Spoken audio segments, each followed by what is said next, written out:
শেষমেশ বিয়ের দিনই ময়ূরাক্ষী শেষ হয়ে গেল। সম্পূর্ণ জানতে ভিডিওটিতে একটি লাইক করে প্রথম থেকেই দেখতে থাকো। গল্পের শুরুতেই দেখা যায় যে বিয়ের দিন সবাই খুব আনন্দ হইহুল্লোড় করবে বলে ঠিক করেছে। আর এর মধ্যেই তখনই তোতার মনটা খারাপ। তখন কোজাগরি বলে, তোতা, মন খারাপ করে আর লাভ নেই মা, যা হবার তা হয়ে গেছে। তুমি এখন মন ভালো করার চেষ্টা করো। যখন তোমার কাছ থেকে বারবার করে জিজ্ঞেস করেছিলাম তখন তাহলে সেই বুঝে তোমাকে উত্তরগুলো দিতে হতো। তুমি যখন সেই কথা রাখতেই পারোনি তাহলে আর এই সমস্ত ভেবে কি হবে, তাই না? এর মধ্যেই দেখা যায় যে কোজাগরি বলে, আচ্ছা খিলখিল, মাকে ওষুধগুলো ঠিক সময় দিয়েছিলে তো? খিলখিল তখন বলে, হ্যাঁ হ্যাঁ দিয়েছি। একে একে আত্মীয় স্বজন সবাই আসতে শুরু করে দিয়েছে। আর অন্যদিকে তোতার মনটাও খুব একটা ভালো হচ্ছে না। তখনই তোতা ভাবে, এই বিয়েটা করলে সত্যি কি আমি সুখী হতে পারবো? এর মধ্যেই অনুশ্রী বলে, বৌদিভাই, তোমার সাথে আমার কিছু কথা আছে, এদিকে এসো তো। আমি শুনলাম ময়ূরাক্ষীর সাথে নাকি আমার দাদা ভাইয়ের একটা সম্পর্ক ছিল।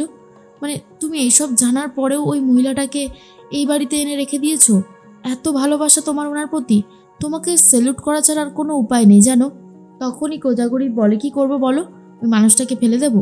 সেটা কি হতে পারে? একটা মানুষ হয়ে আরেকটা মানুষের ওপর এতটা অবিচার করাটা কি ঠিক হবে? তুমি নিজেই দেখো না উনি কতটা অসুস্থ। ওনার তো ওই একটা মাত্র মেয়ে, তাও সেই মেয়ের মানে বাবার কথা জানা যায়নি আর কি। একা এত দিন কি থাকা যায়? আর সব থেকে বড় কথা, শুনেছি ওই গ্রামে নাকি ওদেরকে কেউ ভালো চোখে দেখেই না। তো এইরকমভাবে খিলখিল কি করে একা একা থেকে মায়ের চিকিৎসাটা করাবে? সেই জন্যই আমি সব কিছু মেনে নিয়েছি। তাতে কি হয়েছে? আমার তাতে কিছু যায় আসে না। অনুশ্রী বলে, সত্যি সত্যি বৌদিভাই, দাদাভাই তোমাকে পেয়ে খুব লাকি, এই কথাটা বলতেই হবে।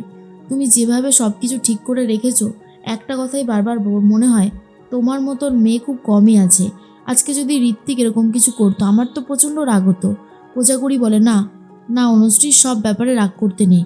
সব ব্যাপারে রাগ করা মানে নিজের সমস্যাকে নিজেই বাড়ানো।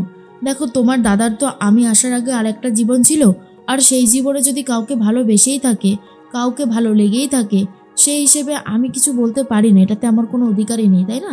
তখনই সবাই বলে, কী হলো কোজাগরি, দাঁড়িয়ে দাঁড়িয়ে কী গল্প করছো? অনুশ্রী বলে, আরে দাঁড়াও না, আসছি। অনুশ্রী বলে, সে তো ঠিকই, তবে একটা কথা বারবারই বলবো, তোমার মতন বউ যেন সব ছেলেরা পায়, যাই বলো না কেন। এরপর কোজাগরি বলে, আরে হয়েছে হয়েছে, এত প্রশংসা আমার করতে হবে না। অনুশ্রী বলে, প্রশংসা করবো না মানে? তুমি তুমি নিজেও জানো না তুমি কত মহৎ একটা কাজ করেছো, আর বলছো প্রশংসা করবো না? অবশ্যই করব, কারণ প্রশংসা করার মতোই তুমি কাজ করেছো। এই যে খিলখিল, এই যে ময়ূরাক্ষীদি, এদেরকে নিয়ে এসে এই বাড়িতে রাখার কি তোমার কোনো দরকার ছিল? কিন্তু না, তুমি রেখেছো, নিজের সেবা করছো, সব কিছু করছো, তাও তোমাকে তো বলতেই হবে। আর এই যে আমাদের দাদাভাই, দাদাভাই কি করছে? দাদাভাই তো পয়সা খরচা করছে ঠিকই, তবে এই যে অপরাজিতা দি, তুমি যেভাবে ময়ূরাক্ষীদিকে রেখেছো সেটা কম মানুষই পারবে রাখতে, বুঝলে? এরপরেই ছোটু চলে এসেছে। ছোটুকে দেখে তখন উদ্দালক বসু বলে, তাহলে তোর আসার সময় হলো ছোটু? হ্যাঁ, কখন থেকে তোর জন্য অপেক্ষা করে যাচ্ছি। আর বউ কোথায়? ছোটু বলে, ও কখন আসবে আসবে, আমি তো চলে এসেছি, আবার কি? এর মধ্যেই ঠাম্মি বলে, অবশেষেই মায়ের কথা মনে পড়লো। এখন তো আর খোঁজ খবরও নিস না, সব কিছুই কেমন যেন বদলে গেছে, তাই না বল? আর তখন ছোটু বলে, মা তুমি তো জানো হসপিটালের চাপ ঠিক কতটা। কি করব বলো, এমন একটা প্রফেশনে রয়েছি যেখানে ছুটি খুবই কম পাই। তো সেই জন্যই তুমি এসব নিয়ে ভেবো না। আরে বাবা, আমি তো এসে গেছি এখন। আর বৌদি কেমন আছো বলো? কোজাগরি বলে, থাক, খুব হয়েছে, এমনিতে তো খবর নাও না। তারপর বলো, সব ঠিক আছে তো?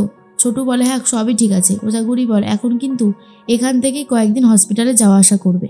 ছোটু বলে, হ্যাঁ হ্যাঁ বৌদি, আমি সেটার জন্যই একদম ভেবে রেখেছি, সেটাই করব। পাড়া প্রতিবেশীরা সবাই ছোটুকে দেখে খুব খুশি হয়ে যায়। এরপর ময়ূরাক্ষীর কথাই বলতে শুরু করে উদ্দালক বসু, আর বলে, জানিস তো ময়ূরাক্ষী আমার কলিগ, সে এখানে এসেছে, তার শরীরটা খুব খারাপ, ডাক্তার দেখিয়েছি, বলেছে বেশি সময় নেই হাতে, যখন তখনই যে কোনো কিছুই ঘটে যেতে পারে, তাও একবার চেক আপ করিস তো। তখনই ছোটু বলে, ঠিক আছে দাদা, তুমি ওনাকে নিয়ে এসো, আমি করে দেবো। আর এর মধ্যেই পাড়া প্রতিবেশীরা বলে, এই কোজাগরি কোজাগরি শোনো, তোমার সাথে কথা আছে। এই যে মহিলাটা, বিধবা মহিলাটা তোমাদের বাড়িতে এসে রয়েছে, শুনলাম ও নাকি উদ্দালক বসুর কলিগ ছিল, আগে নাকি একই স্কুলে পড়াতো, তো শুনেছি কোনো সম্পর্কও নাকি হয়েছিল। কোজাগরি বলে, সেটা তো আমি জানি না গো, তোমরা জানলে কোথা থেকে? সম্পর্ক তো আমাদের সবার সাথেই সবারই হয়। এই যে দেখো, তুমি আমাদের পাড়াতে থাকো, তোমাদের সাথে আমার তাহলে কি সম্পর্ক? পারিবারিক সম্পর্ক, তাই না? আর এই যে উদ্দালক বসু এই মহিলার সাথে যদি সম্পর্ক রেখে থাকে তাহলে সেটা কলিগ সম্পর্ক। তো সম্পর্ক তো আমাদের সবার সাথেই সবারই তৈরি হয়, সেটাকে অন্য মানে করে দেখার কি কোনো মানে আছে? মানে সেটাই তো আমি বুঝতে পারছি না। অনুশ্রী বলে, আর কি করবে বলো তো বৌদিভাই? আজকালকার দিনে সমাজটা এত সবাই বেশি বেশি বুঝে গেছে যে আর কিছু করার থাকে না। কোজাগরী তখন বলে, ঠিকই বলেছো অনুশ্রী। এর মধ্যে ময়ূরাক্ষীকে নিয়ে আসা হয়। ময়ূরাক্ষীর শরীরটা অবস্থা একদমই ভালো নেই। তখন ময়ূরাক্ষী বলে, আমার এখানে আসার একদম ইচ্ছে ছিল না। খিলখিলটা এমন জোর করলো আর অপরিচিতাটা জোর করলো। অপরিচিতা বলে, তা নয় তো কি, এমনিতেই তোমার শরীরটা খারাপ, তার মধ্যে যদি তুমি এখন নিজেকে সরিয়ে রাখো তাহলে তোমার একা একা থাকতে থাকতে আরও বেশি মন খারাপ হবে। তার থেকে বরং এটাই খুব ভালো হয়েছে, বুঝেছো? তুমি চিন্তা করো না, আমরা সবাই আছি তো তোমার সাথে, আমরা সবাই তোমাকে প্রোটেকশন দিয়ে রাখবো। এরপর তোতা তখন বলে, আচ্ছা কোকোদি, এই যে তুমি এই বাড়িতে এসে সব কিছু মানিয়ে গুছিয়ে নিয়েছো, তোমার কত ভালো লাগছে বলো? তুমি ভালোবেসে দাদাভাইকে বিয়ে করেছো। আমার না একদম রূপকে বিয়ে করতে ইচ্ছে করছে না, জানো? এরপর ছোট এসে বলে, আরে আমাদের তোতা রানী, এত তাড়াতাড়ি বড় হয়ে গেলি কেন বলতো? হ্যাঁ, আজকে শেষ পর্যন্ত বিয়ে চলে আসলো। তোতা খুব কান্নাকাটি করতে থাকে। আর ছোট তখন বলে, কি হয়েছে তোতা, কাঁদছিস কেন এইভাবে? আমাদেরকে ছেড়ে চলে যাবি বলে? কাঁদিস না, কাঁদিস না, বাবা, সব ঠিক হয়ে যাবে। তারপর শ্বশুরবাড়িতে গিয়ে তো আমাদেরকেই ভুলে যাবি। তখনই ঋত্বিক বলে, না না, আসলে ও বিয়ের জন্য কাঁদছে না, ও তো রূপকে বিয়ে করতেই চায় না, অন্য একটা ব্যাপার আছে। ছোটকা তখন বলে, দাদা, তুমি কি ওর বিয়েটা জোর করে দিচ্ছ? উদ্দালক বসু বলে, আরে না না, জোর করে দেবো কেন? ও যেমনটা বলেছিল সেই কথার উপরে বেস করেই শুরু করেছে আবার বিয়েটা। না হলে কি এরকমটা হতো নাকি? দেখ, মানুষের সিদ্ধান্ত বদলানোর একটা সময় থাকে। হুটপাট যেটা মনে হচ্ছে করছে, হুটপাট যেটা মনে হচ্ছে করছে না, এরকম তো করলে তো হবে না, একটা ফাইনাল ডিসিশনে তো আসা উচিত, তাই নয় কি? তখন ছোটু বলে, সে তো অবশ্যই ঠিক। আর তাছাড়া আমাদের তোতার তো সেরকম একটা বয়সও হয়নি, ও যদি ডিসিশন নিয়ে ভুল করে কিছু, তাহলে কিন্তু আমাদের খারাপ লাগবে দাদাভাই। এর মধ্যেই সবাই তো কথা বলতে থাকে, ময়ূরাক্ষীর শরীরটা তখন খারাপ লাগছে। এরপর ময়ূরাক্ষীর অবস্থা দেখে কিলিকিলি বলে, মা তোমার কি খুব কষ্ট হচ্ছে? তাহলে কি ঘরে যাবে? তাহলে চলো আমি তোমাকে ঘরে দিয়ে আসি। এরপর যখনই ময়ূরাক্ষী বর্ষা থেকে উঠে দাঁড়ায়, শরীরটা খারাপ লাগতে থাকে আর পড়ে যায়। তারপর সবাই মিলে ঘিরে ধরে আর বলে, দেখি দেখি দেখি কি হয়েছে? ছোট তখন বলে, আমাকে দেখতে দিন।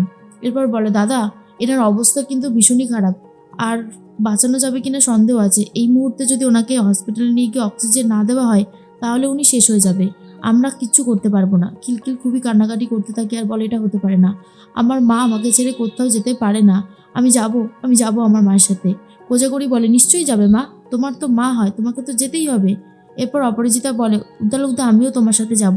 কোজাগরি বলে, কেন অপরাজিতা, উদ্দালকদার উপর বুঝি তোমার ভরসা নেই? কথাটা শোনার পর বলে, না না, তেমন কিছু না। আর এর মধ্যেই ঠিক তখনই খিলখিল বলে, আমার খুব কষ্ট হচ্ছে মায়ের জন্য, মা বাঁচবে তো?